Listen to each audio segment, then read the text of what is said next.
What do you think is the main purpose of this closeness, and how do you see Pakistan's role shaping up diplomatically in the next few days or months or years to follow?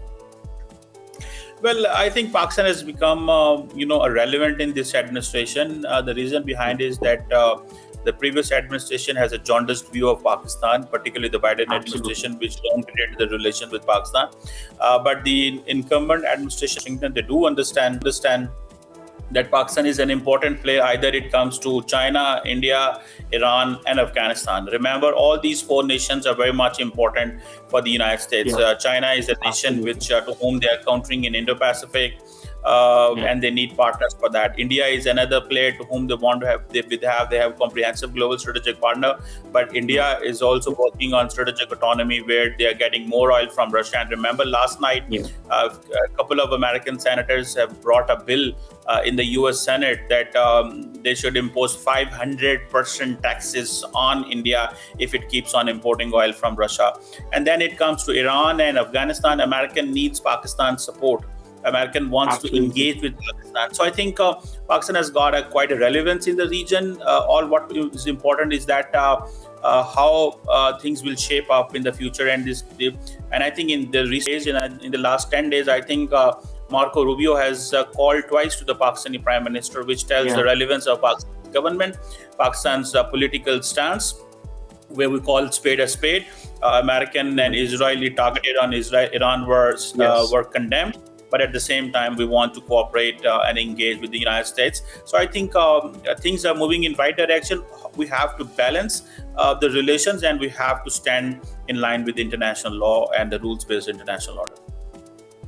Absolutely. Dr. Sir, my next question to you is obviously when you see that the American president, especially after he made a ceasefire between Pakistan and India, he has repeatedly mentioned the possibility of increased trade with Pakistan, and at a time when Pakistan wants to increase its trade with China, and how the Chinese cooperation with Pakistan is at a level never seen before in the last 10 years. When you talk about CPEC and how China has always helped Pakistan. So when Pakistan's one branch is extended towards China in terms of trade, and if Pakistan actually increases its branch of trade with the United States, how can this benefit Pakistan in terms of the economy as well as at the global stage in terms of increasing its muscle? Because every time we've talked about diplomacy, people have said and observers have said that you can only be diplomatically strong when your economy is strong.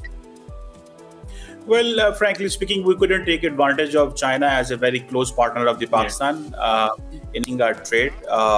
The American markets have been open for us for decades, and we couldn't even take advantage of those markets. So we yeah, need to work very closely with both the nations, so that at the end of the day, these nations have been helping, and they want our exports to increase. They absolutely. want our economy. They want industrialization in Pakistan. So I think a massive work at home is required and needed, so that we can take benefit. If India can have about more than about $200 billion trade with China, why can't we have that trade? If India can have about $200 billion trade with the United States, why can't we have? So India China trade is Absolutely. 125.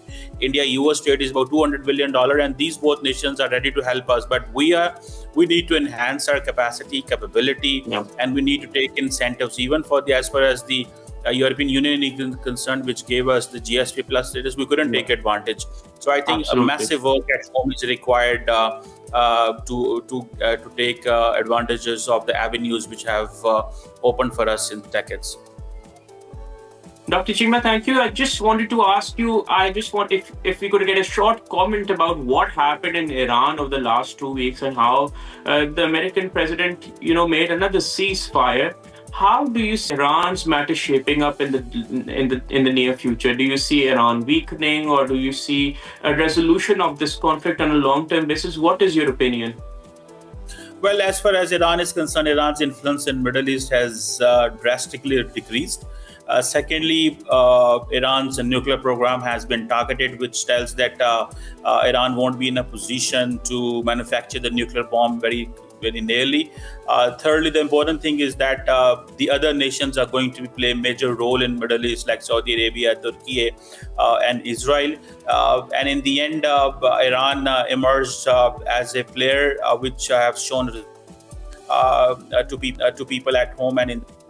But Iran's capability to make changes in Middle East have and it tells that Iran needs to do a massive work for having air power, and Iran needs to work for the transformation of its military capability that can only protect Iran's sovereignty in real spirit. Subscribe करें और bell दबाएं ताकि कोई खबर रह न जाए।